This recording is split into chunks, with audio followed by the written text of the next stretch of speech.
Welcome to the Inclusive Growth Show with Toby Mildon. Future-proofing your business by creating a diverse workplace.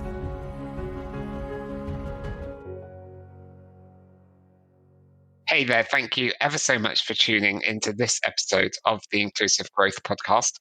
I'm Toby Mildon, and today I'm joined by Dr Joshua Fullard, and Joshua is an assistant professor of behavioural science at the University of Warwick, within the Warwick Business School, and he's really interested in exploring and investigating why we make the decisions that we do. So that's what we'll be talking about today. We'll be doing a deep dive into that. Joshua, thanks ever so much for joining me today. It's lovely to see you. It's great to see you too. Thank you so much for inviting me. You're welcome. So that was a very high level introduction about who you are and what you do. But could you just tell us a bit more about yourself? Yeah, absolutely. So as you said, I'm an assistant professor of behavioural science at Warwick Business School, which is at the University of Warwick. And I've been here now. This is my third academic year. So starting term, year 3, which is kind of really exciting. I previously worked as a lecturer in economics at the University of Essex. I have a PhD in economics, and I've also worked in the charitable sector. So I worked for the think tank Education Policy Institute, which is in London, and I also worked for the EFO Institute, which is a think tank or a research organization in Munich. So I have that's my background. That's brilliant. So of all the sectors that you could have worked in and could have got involved in, why were you drawn to education and behavioural science? Yeah, now that is a great question. So probably a lot of it has to do with my family. So I've been really, really fortunate that I grew up in a loving and supportive household with 2 parents who are teachers, and they really supported me and encouraged me to pursue my dreams and have this lifelong passion for learning. And I'm really, really fortunate about that. So as a consequence, my sister, she's a teacher, my wife's a teacher, everyone around me is teachers and works in the education space. And one of the things I recognize is I had a really great childhood, and I'm really fortunate about this, but not everyone has. So one of the things I think about with my work is, I want to do stuff that's socially beneficial. And outside of the immediate family unit, where that's parents, guardians, grandparents, the most important and influential person in a young person's life is their teacher. So actually, that's one of the things that really has drawn me to education, that actually, if you want to make a difference, go into education, actually be that person to help young people develop these cognitive skills, right? To help them develop and have the ability and the tools to face the challenges from tomorrow and pursue their dreams. But it's also from the softer skills, the development of softer skills. So we know teachers are incredibly important at installing this enjoyment of learning, student well-being, social skills, and all these other things, which I'd argue are equally as important, but really benefit to have this cohesive and positive society. So one of the things that I find really cool is actually looking at the benefits of teachers. So we actually see these, benefits on workplace earnings and all this stuff. But actually, there's also these softer benefits on democratic participation, ability to have difficult conversations with people who don't necessarily agree. So these communication skills. There's also these really cool effects on well-being and health outcomes. So less likely to engage in risky behavior or make healthy lifestyle choices. So really all that is to say, I'm really involved in the education sector, and my research is on the education sector and in the behavioral science aspect of why people make choices to really try to make a difference. So I think that was a long way of saying that. That's really good. I'm interested because you started off with economics, didn't you? Yeah. So what was the link there between economics and now focusing on behavioral science and why people make the decisions that they do? Yeah, no, so that is a brilliant question. So I think economics is quite a broad term. So I'm a classically trained economics. So I have a PhD in economics. That means I've done all the necessary training like macro, time series, microeconomics. So looking at different areas of the economy. And one of the areas I really settled on that I enjoy is called applied labor economics. So that's more specifically looking at, how do we apply economic theories and tools and concepts to individual decision making, typically in the labor market. And then one of those, that was my jobs after my PhD. This is what I focused on.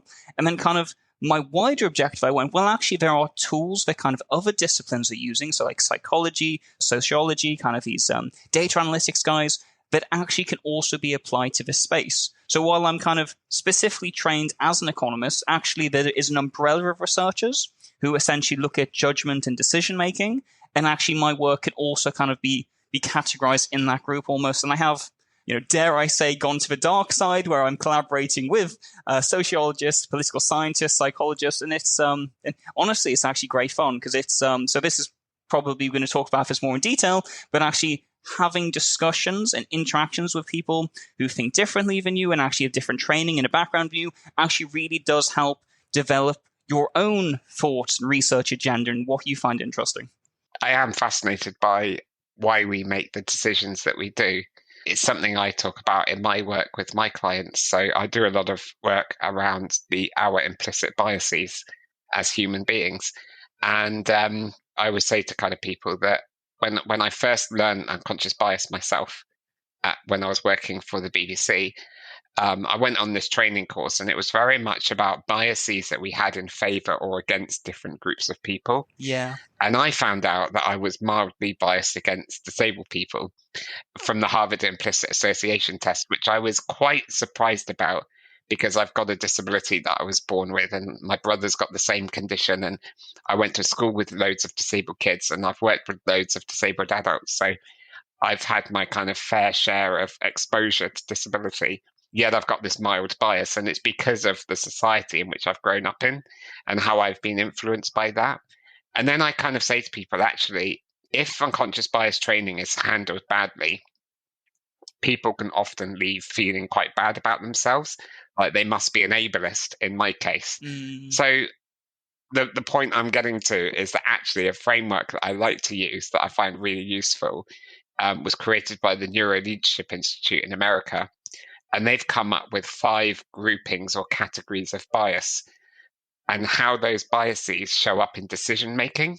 So they talk about similarity bias, expedience bias, experience bias, distance bias, and safety bias. And I find it lands better, actually, when people think about the biases that show up in decision making, the choices that they make, that may then have a kind of knock-on effect for people around them in terms of building more inclusion or less inclusion. I don't know what your thoughts are, or whether you've come across anything like that in your research. Yeah, no, that's absolutely fascinating. Yes, I've done quite a lot of work on kind of things called like in-group versus out-group preferences. So this is kind of the big idea here is that people tend to evaluate people who are similar to them or have similar characteristics to them more favorably than other groups. Yeah. And there's a lot of really important implications to this. So one of this is that, if there is a hiring committee and everyone in the hiring committee has the same characteristics, that means for 2 equally talented interviewees or people who perform exactly the same, the one whose characteristics match the people who are on the interviewing committee are more likely to favor that person than the other person. So this does lead to decision making, which does affect outcomes. So this is particularly in industries that are very dominant with kind of one group, one gender, one ethnicity. And it does make it quite challenging, not impossible, but quite challenging to actually enter it, because it is then more likely that the person who has the same characteristics of the people who are interviewing them are going to be the ones who are, on average, going to be favored a little bit more, even though their performance is maybe exactly the same, or maybe even the other candidates actually a little bit better. Absolutely.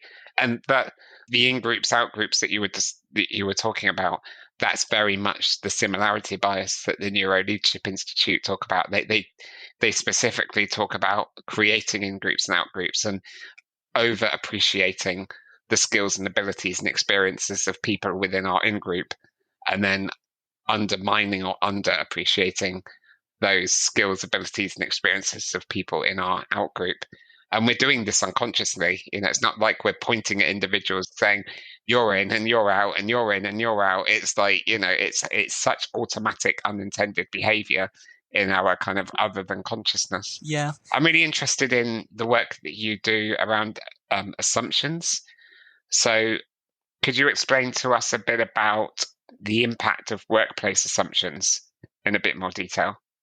Yeah, so I think one of the things that I think is absolutely fascinating is because it's linked really nicely to what you're doing is kind of how people's physical appearance often correlates with how we assume someone would perform, right? So one of the things I look at is related to something called the beauty premium.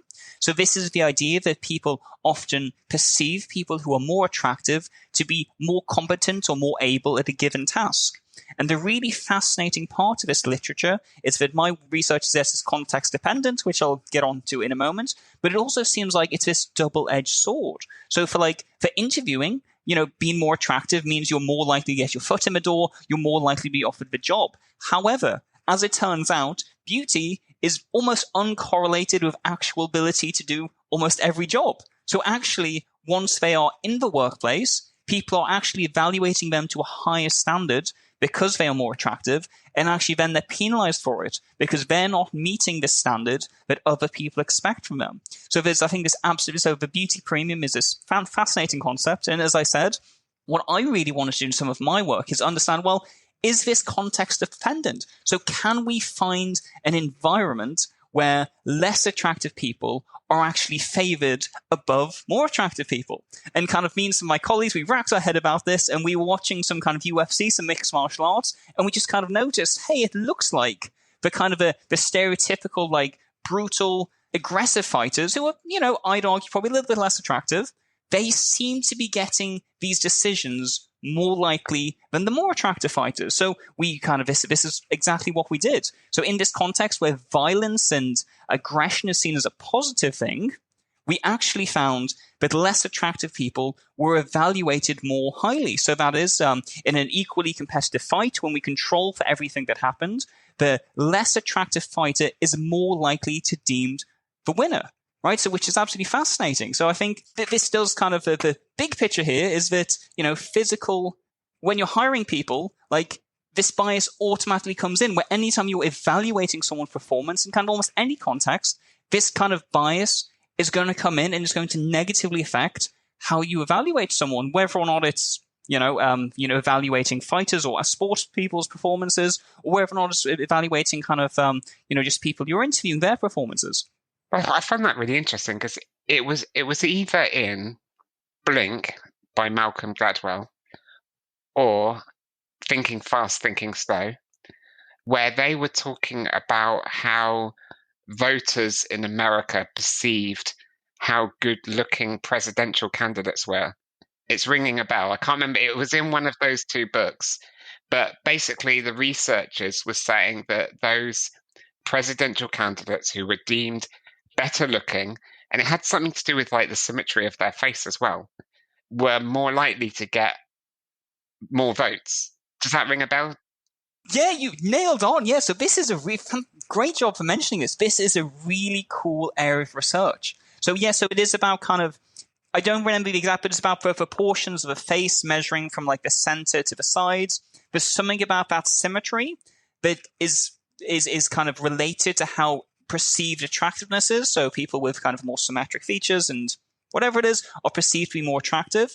And this does affect voting behavior, both at kind of a presidential election. So I think the stuff you're citing there is really interesting, but also kind of at a more granular level. So one of my colleagues, Tim Mullett, so he's also at the business school, he's done a very similar project, but he used data for local elections and actually found that, as you said, the attractiveness of a candidate is strongly related on the margins to whether or not they get those a little bit of votes more or less. So you can think this is, if you have a closely contested seat, if you put up a candidate who is, all things equal, so equally competent from the area and all these other things, if they're a little bit more attractive, they are more likely to actually get those votes and get over the line, which I think is, again, absolutely fascinating.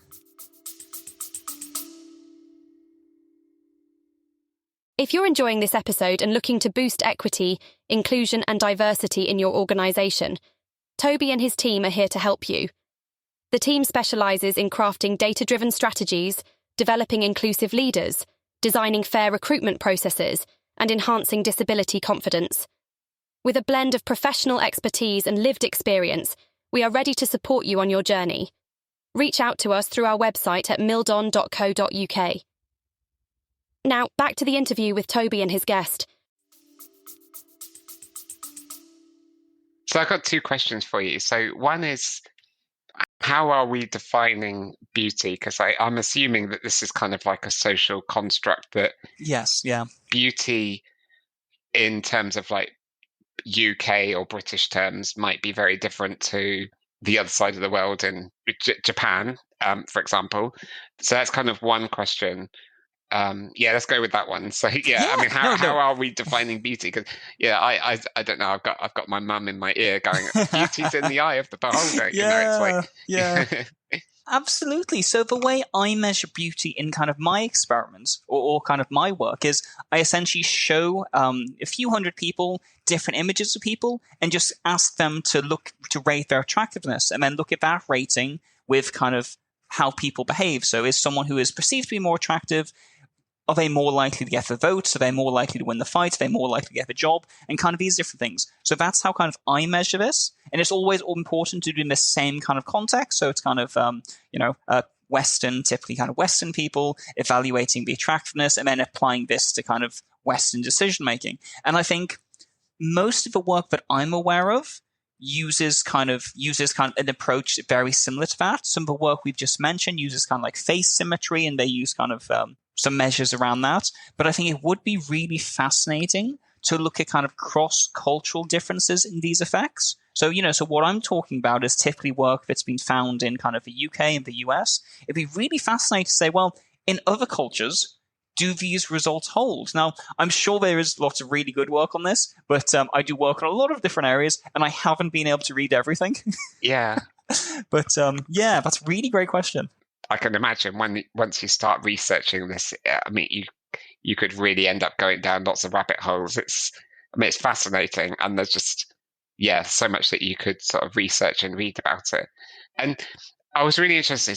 So what you're saying is that in some contexts, somebody who's not quote unquote good looking enough might actually benefit. So you were talking about the fighters. So I think reading between the lines, what I was hearing was that in a culture where maybe aggression is valued more, somebody who's quote unquote not good looking, not as good looking, might actually be at an advantage. So does that mean that if a company or an organization has got a bit of like an aggressive culture, I'm thinking they could be like a real kind of aggressive, sales culture, trying to hit targets, or maybe working in an industry where it is a bit more aggressive, perhaps, I don't know, security or defense or something like that. Apologies to anyone who's working in security and defense who goes, actually, it's a lovely place to work. Am I onto something there? Is there something in that? Yeah, no, I think you absolutely are, because what my work shows is that these effects are context dependent. And actually, if there is a setting that actually values characteristics like aggression and violence and, these things, and again, I'm not saying these people are attractive, but, it could be the case that actually in these settings, traditionally less attractive people might actually be perceived as more competent or better at the job, which I think, you're definitely on something, Toby, there. That's really cool. I mean, there's a reason why I like doing podcasts, because people can't see my face. And so you're giving me ideas about industries that I should go and work in. So going back to education then, because I know obviously you're really passionate about educating and teaching and supporting the next generation of people coming through. How do you feel that we should be promoting more diversity and inclusion within the classroom itself? Yeah, no, I think that's actually a really great point. So for the listeners who don't know, there are some really striking discrepancies between kind of the demographic characteristics of kind of the teaching population, so those the teachers, and the students they teach. So just to kind of give a few stats, so almost 1 in 3 state schools, primary schools in the state-funded sector, do not have a single male classroom teacher. And this has actually gotten worse over the last 24 months. So there's not much there are very few men in primary schools. And there's also issues with kind of ethnic representations. Almost half of the state-funded sector, schools in the state-funded sector, do not have a classroom teacher from an ethnic minority background, right? And this is compared to, 35% of students are in kind of a state-funded sector from an ethnic minority background, and approximately 50% are boys, right? So there's a really big discrepancy between the characteristics of the teachers and those who they teach. And I think one of the things that I think about, and there's a lot of work on, is actually, diversity is important. So this actually matters. So demographic characteristics do influence outcomes, both kind of educational outcomes. So this is kind of when you think of attainment, progression into education, what jobs they go into. But it also affects kind of the development of softer skills. That's like socialization, enjoyment for learning, well-being, kind of things like in the kind of a sense of belonging. So there's a really fascinating literature that suggests that there's kind of two main effects here. So one are kind of passive effects, and this is the idea that just being exposed to kind of teachers' kind of racial, ethnic, or gender identity affects how students respond and how they behave. So these include like stereotype effects, which is kind of like certain environmental factors can make students more aware of negative stereotypes, which may be associated to their traits, which cause them to underperform. There's actually really cool research on this in the US that shows that simply increasing the percentage of math teachers who are Black in a school has a positive effect on the likelihood that a Black student will study high maths at a high level. So there's kind of these kind of just kind of mere exposure effects are kind of really important. And then there's kind of the more kind of active effects, which is probably what we typically think of. So the idea that in certain situations, teachers have different expectations or behave differently towards certain groups. So this might be about like pedagogical style, right? Or so, for example, maybe teachers kind of teach some students differently than others, but a little bit, not necessarily consciously, but there's something going on there. So some of the really fascinating research on this shows that white teachers have lower expectations for Black students than Black teachers have for those same students, and this has a really serious implications for long-term outcomes. So there's these range of effects that show that actually diversity in the classroom really matters. So now the question is, okay, so Josh, hopefully I've convinced you all that diversity is important, and we want to make sure that the school workforce is broadly representative of the students they teach. Well, what can we do about it? So I think that the ultimate one is that I have an economics background, so the ultimate one is, we need to make sure teachers are paid fairly, right? They're an incredibly important profession. Teachers' pay has been falling consistently year on year. It's now kind of not particularly competitive profession, especially kind of experienced teachers. So, let's kind of make sure teachers are well paid. So that's kind of the first one. And then the second one, I think, really links to kind of their work-life balance, their workload, and also the school leadership. So it's the number one factor that determines whether or not a teacher leaves or stays at a school is actually the school leadership. So actually, like similar to kind of the work you do, Toby, actually training and supporting school leaders to help utilize the potential of their staff is incredibly important. And one of the things that I found really fascinating is this kind of like matching effect. So it's just because a teacher doesn't work well with a particular head teacher doesn't mean there's an issue with any of those. Sometimes it's just different leadership styles require different people. And it's about finding kind of the school leader and the management that you actually work well with. So kind of if you're listening to this and going, I'm really clashing with my manager, this doesn't mean there's necessarily an issue with your manager, and it doesn't necessarily mean there's an issue with you. Sometimes you just need to find the right type of relationship. I can relate to that because a friend of mine that I went to university with actually changed careers to become a teacher very recently. So we studied marketing together. She went into a marketing career and then quite recently retrained to be a teacher. She's now an A-level business studies teacher. It resonates with me because some of the conversations I've had with her about her experience of working in education compared to industry, working in a school environment, is actually how impactful the leadership is, whether you feel supported as a teacher in that particular school or not, or it's really fascinating actually. So yeah, you're right. There needs to be a lot of work done around leadership behaviors. Yeah. And I like what you were saying around, the lack of diversity amongst teachers and the impact that's having on students and the outcomes of those students. And it just reminded me of this famous saying, and I can't quite remember who said it, but basically the saying is that you cannot be what you can't see. Yeah. So if you can't see yourself, it's hard for you to think of your future position. And we get this a lot in businesses where somebody joins an organization, they look up at the top of the organization, they don't see anyone that's like them. And subconsciously, they're telling themselves, I'm not sure I've got a future here. I don't know if I can make my way to the top of the business because there's nobody like me. Yeah. And as you were describing that, I was thinking, like, when I went to school, did I have any disabled teachers? I had one teacher who had arthritis. Yeah. So I think technically she would have been considered disabled. But I had no visibly disabled teachers. There was no teacher in my school that was a wheelchair user, for example.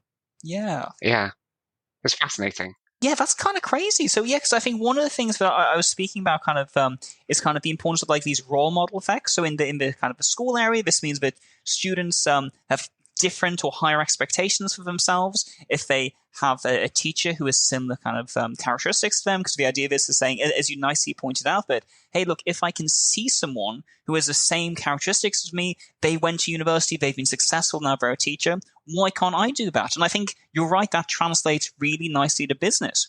If I can't see anyone in management who looks like me, that's going to have a negative effect on my own kind of my expectations and kind of, what I expect for myself. And actually, I really like how you're mentioning kind of your own experiences. I haven't really looked at kind of if there are many disabled teachers, and this is something that actually does confuse me because there is no reason why. Because schools should be highly accessible places. We have disabled students. Why don't we have disabled teachers? And maybe there could be something going on there with a hiring process by which kind of teachers go, well, I've never seen a disabled teacher.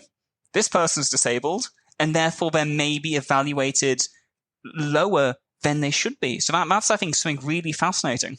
Can I add that to your research pile? Yeah, Start looking into. Yeah, genuinely, Toby. I think that would be absolutely fascinating because, as far as I'm aware, I don't think anyone's looked at this. This could be your next book. Yeah. And then I can come back and nicely plug it on Amazon for some money. A friend of mine years ago, she's got the same disability as me. She was a teacher. She was a maths teacher.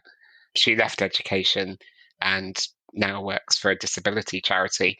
And but I don't know many visibly disabled teachers. So I think that would be really interesting research. Yeah. I mean, what is your overall or overarching intention of the work that you're doing?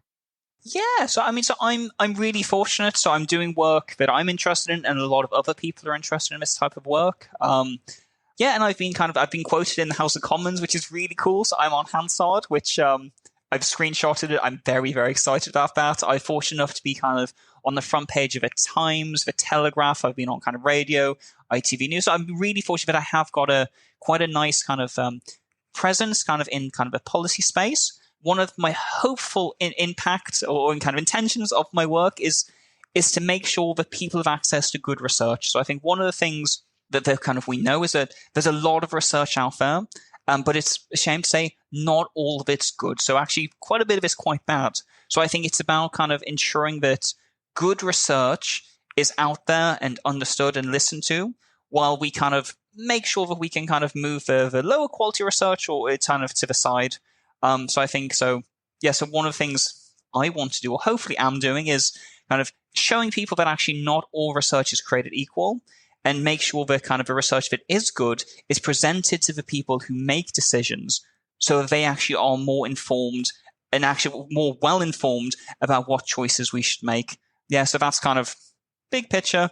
Impact-wise, obviously my goal is to, motivate the next generation of young people to go out there, to go into industry, to go into businesses, and hopefully, change the world for the good. So one of the things I encourage in all my students is kind of critical thinking and kind of critically evaluating the problems people face in their day-to-day lives, and think about creative solutions to help solve these problems. And if they do this well, hopefully this will result in a very profitable business. So that's kind of the avenue at kind of particularly Warwick we go down, because I know some business schools and some teachers kind of encourage students to use kind of these behavioral science techniques to like win the consumer, to kind of like manipulate behavior and kind of get consumers, but my attitude is more about, well, how do we develop products that actually make people's lives better? And then how do we advertise that in the right way? And that's how actually we want to be making money and creating businesses.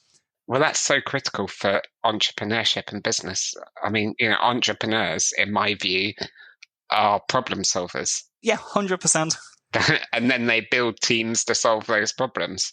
Yeah. And that's probably as simple as you can make it, really. Yeah, no, you're absolutely honest. So one of the things I love, I teach a core module on the Masters in Management program, and my assessments, so I can say this as both a teacher and someone who, a lifelong student, my assessments are so much fun. So we'll see if my students agree with me, but I essentially give them a real world problem to solve and basically just say, there is no right or wrong answer here. Apply the tools that we've been discussing and try to solve this problem. And you get some amazing answers, and you're really like, these guys are so clever. So this is like the joy of being at Warwick. The students are so clever, and it's so much fun because you can really push them, and like the answers they give and their responses are really impressive. So it's it's an absolute pleasure to I'm very lucky that I get to do what I love. That's really, really cool. So the penultimate question I ask everybody is, what does inclusive growth mean to you?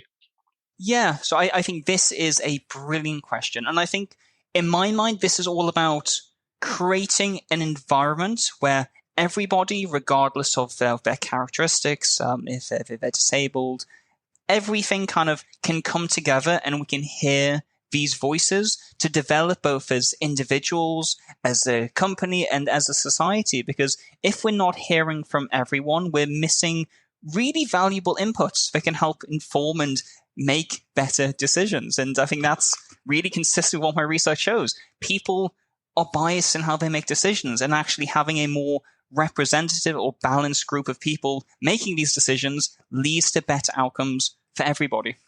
Brilliant. And finally, if the person listening to us right now wants to follow your work, maybe they want to just reach out to you and ask you some questions around bias and decision making, or maybe they're even interested in studying at the Warwick Business School, what should they do? Yeah, so I'm going to create a LinkedIn account, so please connect with me there. It would be really great to be in touch. And also, I have all my work, so it's published and publicly available on Google Scholar. So you're welcome to have a look at my work out there, and you're also welcome to just email me, and I'm always happy to have a chat. Brilliant. Well, Josh, thanks ever so much for joining me today. It's been really fascinating to sit down and talk to you about the topics we've discussed. Yeah, no, it's been fantastic. Thank you so much, Toby, for inviting me. I've really enjoyed it. You're welcome. And thank you for tuning into this episode with Joshua and myself. Hopefully you found it really interesting and you've taken away some ideas and inspiration that you can perhaps apply in your own organization, addressing some of the biases that we make, maybe thinking about who's good looking or not good looking in your organization, and the impact that might be having on career development and performance management and things like that. It is an interesting topic. It is something that researchers have looked into, and how we perceive other people and how it does affect our judgments and the stereotypes that we make and the prejudice decisions that we make, and ultimately discrimination that can lead to. So I know we were kind of jovial about it today, but it is quite a serious topic in terms of the impact that it has on people's lives. So thanks ever so much for tuning in today. It's been lovely to have you join us, and I look forward to seeing you on the next episode, which will be coming up very soon. Until then, take good care of yourself. Bye-bye. Thank you for listening to the Inclusive Growth Show. For further information and resources from Toby and his team, head on over to our website at mildon.co.uk.